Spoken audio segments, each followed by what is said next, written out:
All right, everyone turn to page 264 on the back side of your homework. Let's look at number 3 together because we haven't actually done this.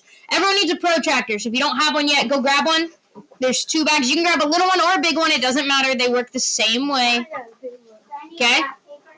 And you're going to need a piece of graph paper. You're going to have to staple it to your homework. So grab a piece of graph paper.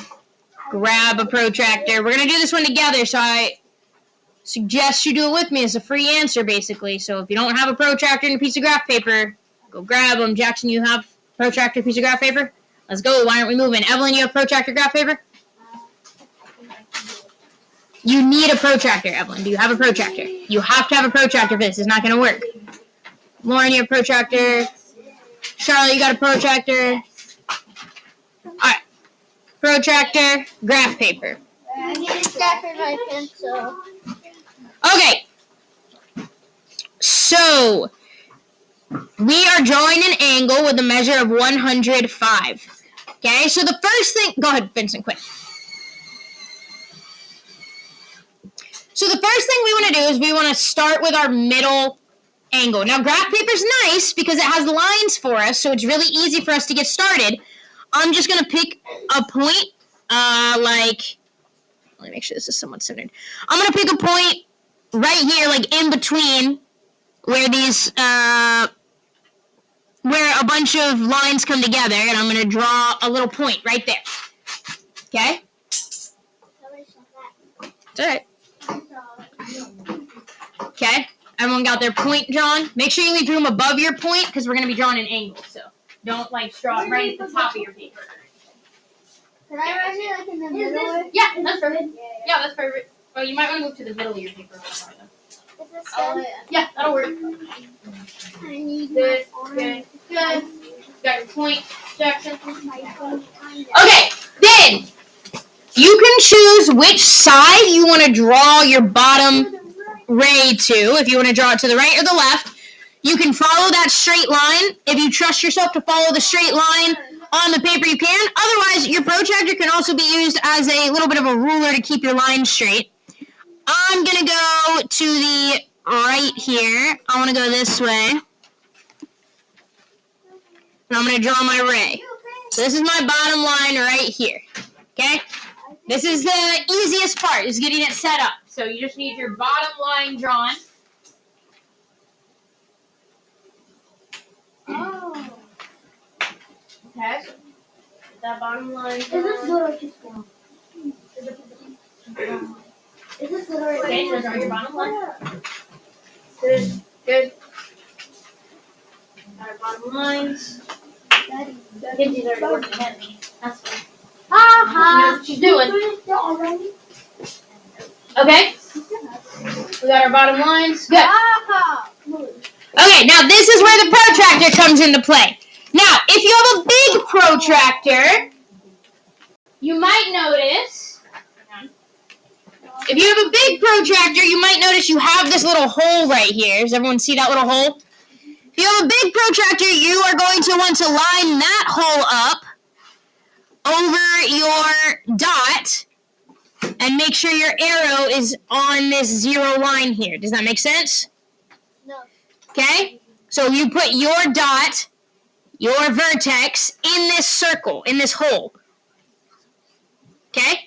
If you have a little protractor, you just want to line up this line right here with your protractor, or with your vertex. So no matter which one you have a big one, put your vertex in the little hole. You can see that little hole there? You can see. So put your vertex in the hole if you have a big protractor. If you have a small protractor, you want to line it up. And graph paper, again, is nice because I can make sure this line is straight because I can line it up with the line on my graph paper. And I can make sure this line is straight because I can line it up with the line on my graph paper. Okay? Now, we want to make this, number 3 says, what measure do we want to make this angle? Look at your book real quick. What do we want to make this? Mackenzie? We want to make this an angle of 105 degrees. So, I'm going to find 0 here, right? Okay? And I'm going to go until I get to 105. Now, this is a little tricky because the numbers go by what? 100. The numbers go by tens, right? And I want 105. But it's not too tricky because 105 is going to be where? Everly? In the middle of what? 100 and 110. So let's find 100 and 110. Oop, it got blurry. Sorry, one sec. Let's find 100 and 110, and then we can figure out where we're going from there, okay? So, starting at 0, I can go 10, 20, 30, 40, 50, 60, 70, 80, 90, 100. Here's 100, and here's 110. So, right between it, do you guys see this line that's a little bit longer than the rest? Let me zoom in really big for you. Hang on. Okay? So we have 100 here, which would be the same as 70 going the other, 100 here, which would be the same as 80 going the other way, and 110, which would be 70 going the other way, and right between it, you guys see that line's a little bit longer than all these other lines in the middle? Ooh. You guys see that? So this would be 100, these little bitty lines are each 1. So that's 101, 102, 103, 104, and this little longer line would be what? 105. 105. So I'm going to make a little mark right here at 105. Everyone see that? I can even go ahead and add my little arrow, even though I haven't finished my angle yet. So go ahead and make your little mark at 105. Fine. Make sure your protractor's lined up, and make your mark at 105. What if it's not like right on it? Do it as close as you can. Alright? Okay, good. So then you need to find 105, right? And make your little mark. Okay. Mark. Good. Check in.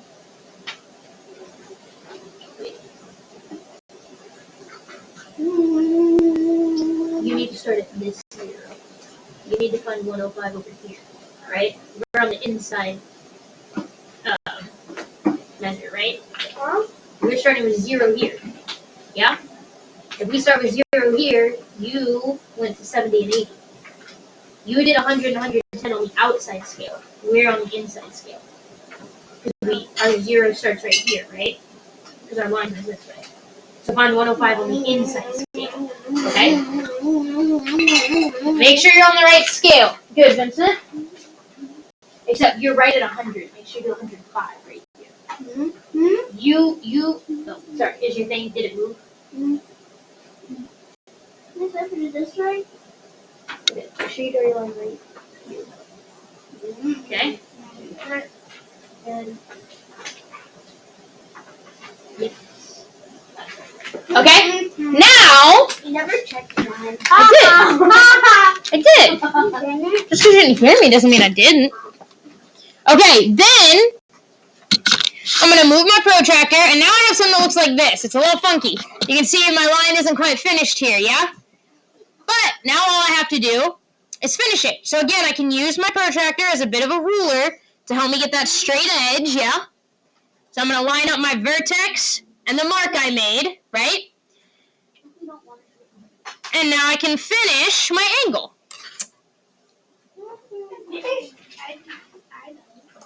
I can double check my work, line it up again, make sure it goes to 105 right there. That looks perfect. Now I can see my line going all the way through the protractor. That's why the protractors are clear, so you can see your line going all the way through it. Okay?